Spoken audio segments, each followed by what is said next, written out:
கோவை கல்லூரி மாணவி கூட்டு பாலியல் வன்கொடுமை சம்பவம் தொடர்பாக மகளிர் நீதிமன்றத்தில் பூட்டிய அறையில் சாட்சிகளிடம் விசாரணை நடைபெற்று வருகிறது. இதுகுறித்த விவரங்களை செய்தியாளர் நேசராஜ் வழங்க கேட்கலாம். நேசராஜ், வணக்கம். விவரங்களை சொல்லுங்க. வணக்கம்.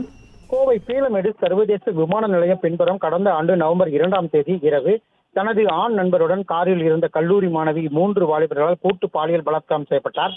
இந்த வழக்கில் சிவகங்கை மாவட்டம் சிங்கம்புணரைச் சேர்ந்த சகோதரர்கள் கருப்புசாமி, காளீஸ்வரன் மற்றும் அவர்களது உறவினர் மதுரையைச் சேர்ந்த தவசி ஆகியோர் கோவை துடிலூர் அருகே கீரநத்தம் பகுதியில் பதுங்கியிருந்த போது போலீசாரால் சுட்டு பிடிக்கப்பட்டனர். கருப்புசாமி மற்றும் தவசி ஆகியோருக்கு போலீசார் சுடப்பட்டதால் ஏற்பட்ட காயம் குணமடைந்த நிலையில் காளீஸ்வரன் மற்றும் இன்னும் குணமடையாத நிலையில் மத்திய சிறை மருத்துவமனையில் சிகிச்சை பெற்று வருகிறான்.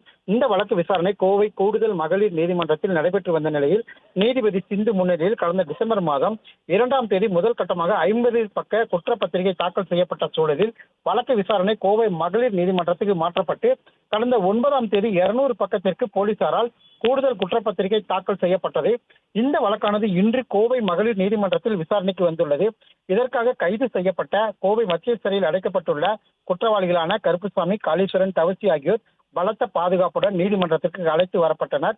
இந்த நிலையில் தற்பொழுது நீதிமன்றத்தில் பூட்டிய அறையில் சாட்சிகளிடம் விசாரணை நடத்தப்பட்டு வாக்குமூலம் பெறப்பட்டு வருகிறது. மேலும் பாதிக்கப்பட்ட கல்லூரி மாணவி மற்றும் அவரது காதலன் ஆகிய இருவரிடம் தனித்தனியாக விசாரணை நடத்தப்பட்டு வாக்குமூலம் பதிவு செய்யப்பட்டுள்ளது குறிப்பிடத்தக்கது. பிளே ஸ்டோர் மற்றும் ஆப் ஸ்டோரில் இருந்து பாலிமர் செயலியை QR கோடு மூலம் பதிவிறக்கம் செய்யுங்கள். செய்திகளை உடனுக்குடன் பெறுங்கள்.